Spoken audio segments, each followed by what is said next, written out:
Thailand has certainly had its share of political turmoil in recent years, but despite that, trade relations with a number of countries have never been stronger, Australia being one such. It's 10 years now since the Thailand-Australia Free Trade Agreement was installed, and it's been a great success. So today, to follow up on that anniversary, a meeting at the Shangri-La Hotel in Bangkok of the Australia-Thai Business Forum. The positive benefits of TAFTA so far were acknowledged by Thailand's Minister of Finance, His Excellency Mr. Sommai Pasi. TAFTA has eliminated the majority of tariffs and has opened up trade and investment opportunities between Thailand and Australia.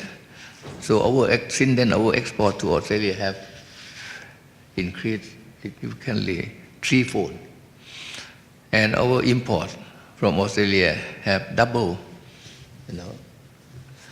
This is a very good relationship as compared to other countries.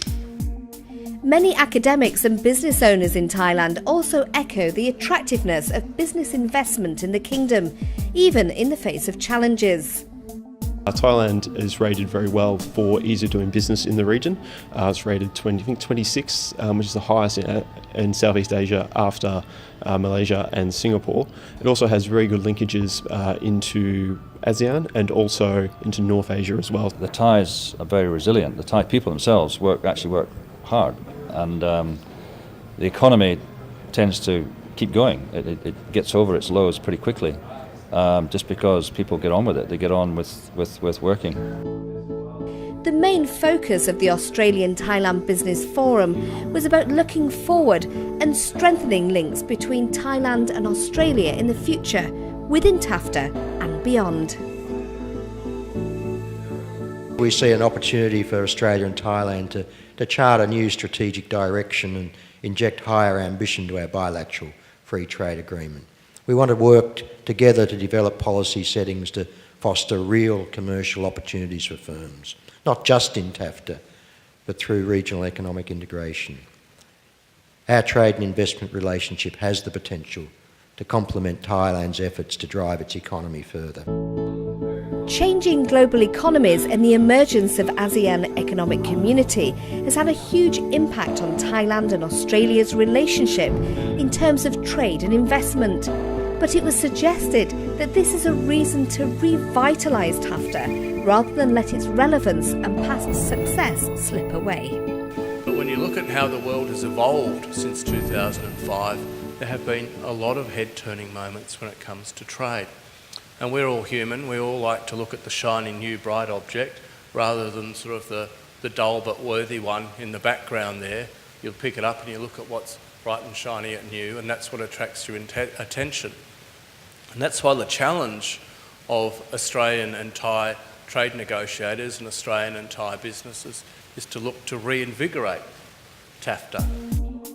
According to the latest findings of Australia's International Business Survey, which provides insight into the nature, needs and concerns of the country's small manufacturing businesses exporting to Thailand, TAFTA is not currently fulfilling its potential.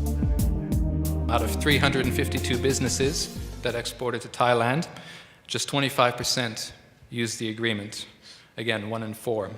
44% said they were uncertain about TAFTA's applicability to their business, 20% chose not to use it, and 11% didn't know it existed. What is perhaps certain is that the future strategy for trade and investment success between Thailand and Australia goes beyond TAFTA. Free trade agreements, when they first come into being, often have what is called a head-turning effect. And that's what happened with TAFTA. But that was 10 years ago. We had a head-turning effect. We need now to find other ways to get business people in Australia and business people in Thailand to have another look at the enormous untapped potential in this commercial relationship, in investment as well as in trade.